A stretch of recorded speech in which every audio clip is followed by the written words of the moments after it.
गरीब बेटी का महलों का ससुराल।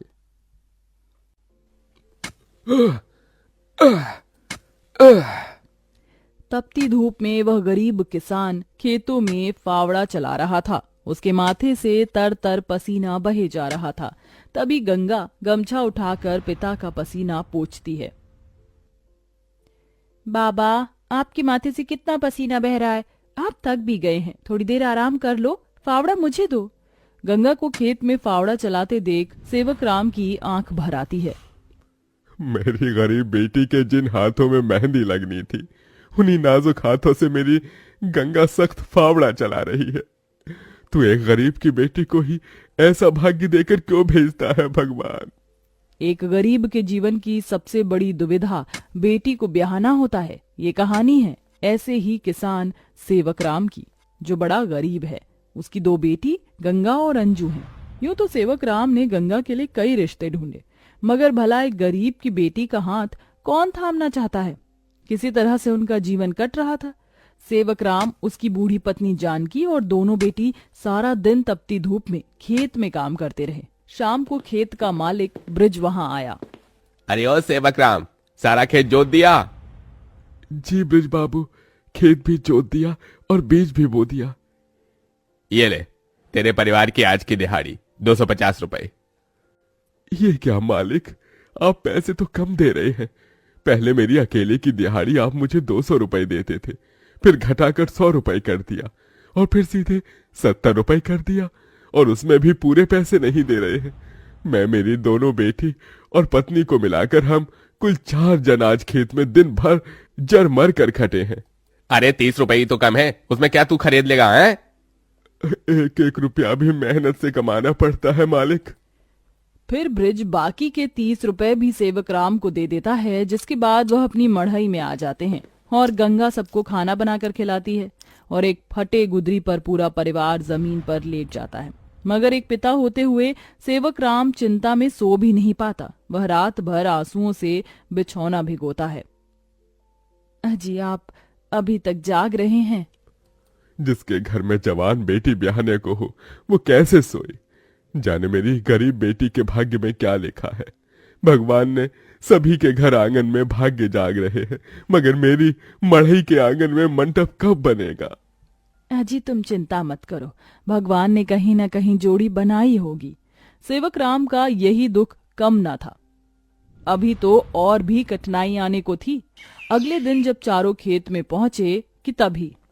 क्यों रे सेवक, कल तू 30 रुपए के लिए पाठ पढ़ा रहा था, अब क्या करेगा? क्योंकि ये सारी की सारी जमीन तो पृथ्वीराज जी ने खरीद ली।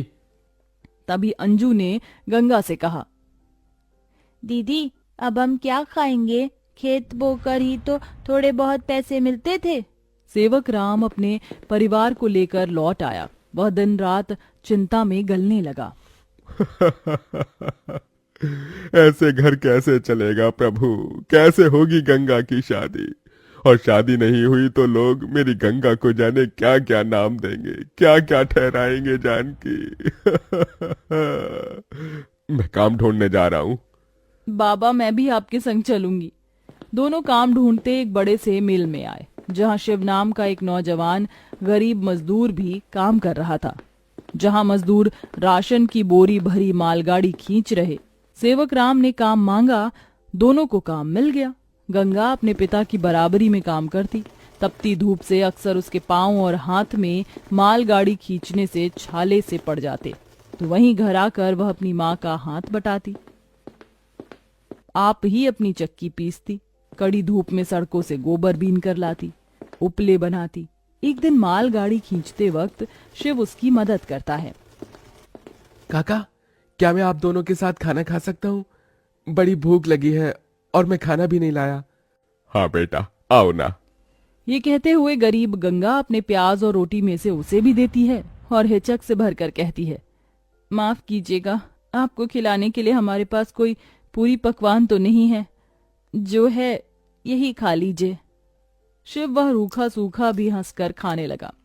अब अक्सर शिव उनकी मदद कर देता। उसकी अच्छाई गंगा के मन को भाने लगी और एक दिन शिव ने कहा, काका, अगर आप मुझे इस काबिल समझे तो मैं आपकी बेटी का हाथ थामना चाहता हूँ।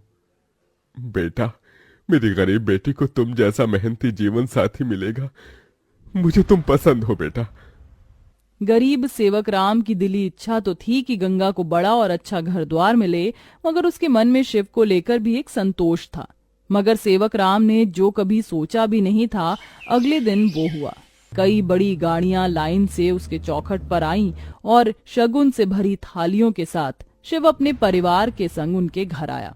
उनके महंगे कपड़े लत्ते देख एकदम महलों में रहने वालों से थे। शिव के संग उसके माता पिता पृथ्वीराज, वसुंधरा और बहन योगिता थी। अंजू ने उन्हें देख तपाक से बोला, अरे बाप रे, ये तो राजा महाराज जैसे लगते हैं। अजी आपने तो कहा था शिव गरीब घर का लड़का है। शिव बेटा, ये सब क्या है? यही मेरी सच्चाई है काका। माफ कीजिएगा, मैं मजदूर या गरीब नहीं था, बल्कि महलों का बेटा हूँ। मगर मुझे एक ऐसा जीवन साथी की खोज थी जो मेरा धन दौलत देखकर मुझे न अपनाए। इसलिए मैं उसे ही ढूंढने के लिए ये जीवन जी रहा था। जिसने मुझे मेरी गरीबी के संग स्वीकारा वो गंगा थी। इसलिए मेरे महलों की दुल्हन गंगा होगी। गंगा बनोगी मेरे महलों की बहू और मेरे बेटे की दुल्हन। अपनी गरीब बेटी के लिए महलों से आया रिश्ता देखकर सेवक राम बड़ा रोया। भगवान, तूने मेरी फटी झोली में इतनी खुशियां डाल दी। मेरी बेटी महलों की दुल्हन बनेगी। हर बाप चाहता है कि वो अपनी बेटी का हाथ जिसके हाथ में दे वो उसे रानी बनाकर रखे। अब मेरी बेटी सचमुच में महलों की रानी बनेगी। समझे जी, मंगनी कर ले। मगर इतनी छोटी सी मड़ई में सब कैसे होगा? ये तो टूटी फूटी है, आप लोगों के खड़े होने लायक भी नहीं है। मगर इस मढ़ई में आप जितने दिलदार लोग रहते हैं तो ये महलों से बढ़कर है। इसके बाद सेवक राम के छोटे से मढ़ई में उसकी गरीब बेटी की मंगनी होती है, जहां और थोड़े दिन के बाद बड़े ही धूमधाम के साथ गंगा की शादी होती है, जहां वह मंडप में मन ही मन कहती है, हे गौरी मैया, आपका धन्यवाद जो आपने मुझको मनचाहा वर दिया। इसके बाद गंगा विदा होकर अपने महलों के ससुराल में आ जाती है, जो दुल्हन के जैसा सजा हुआ होता है, जहां कई नौकर चाकर शाही अंदाज में उसके स्वागत में खड़े थे। तभी महंगे से लहंगे में ननद योगिता ने कहा, आइए भाभी, आपके महलों के ससुराल में आपका स्वागत है। जैसे ही योगिता गाड़ी से उतरती है, तभी नौकर चाकर थाली में फूल लिए खड़े उसके स्वागत में फूल बिछाए जाते हैं। जहां कल तक उसके पांव को कांटों की चुभन मिली थी, आज वह महल की दुल्हन बनकर फूलों में बदल चुके थे।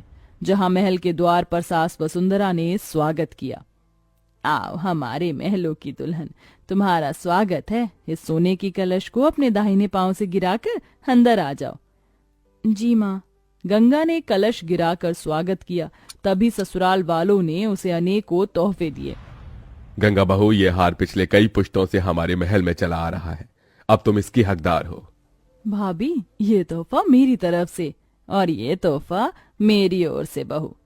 गीता दे रही हूँ, मैं जानती हूँ तुम इस महल का मान बढ़ाओगी। गंगा ने गीता को माथे से लगाया और फिर सास ससुर का आशीर्वाद लिया। माँ जी, बाबूजी, मुझे आशीर्वाद दीजिए ताकि मैं इस महल का मान निभा सकूं। सदा सुहागन रहो, जुग जुग जीती रहो। फिर गंगा विदाई में दिए अपनी गठरी को संग लिए शिव के साथ कमरे में आ गई, जहां आलीशान बड़ा कमरा, ऐशो मखमल का बिछौना और सब कुछ था, जिसे उस गरीब दुल्हन की आंखें देखती रह गईं। कैसा लग रहा है महलों के ससुराल में आकर? खुशी से गंगा की आंखें भर आईं। उसने कहा, यकीन नहीं होता, भगवान ने एक बार में ही इतनी खुशी दे दी। शिव, सब एक सपने जैसा लग रहा है। अब यही तुम्हारी दुनिया है। उस रोज जमीन पर सोने वाली गंगा मखमल के बिछौने पर सोई। अगले दिन वह नहा धोकर नीचे आई, जहां खाने की शाही मेज लगी थी और इर्द गिर्द नौकर खड़े थे। बहू बैठो, खाना खाओ। तभी नौकर ने गंगा को खाना परोसा। एक निवाला खाते ही गंगा को अपनी संघर्ष भरी जिंदगी और याद आ गई। उसकी आंखों से आंसू छलक गए। क्या हुआ गंगा बहू, खाना अच्छा नहीं बना? नहीं माँ जी, बहुत अच्छा बना है, बस ये सब खाने के तो एक गरीब की ख्वाहिश होती है। मैं बहुत खुश हूँ, बस चाहती हूँ कि हर लड़की को उसके सपनों का ससुराल मिले, जैसे मुझे मिला। थोड़े दिन में गंगा अपने महलों के ससुराल में सुखी से रहने लगी। किसी गरीब की बेटी को चुनकर हम भी ये पुण्य कमा सकते हैं।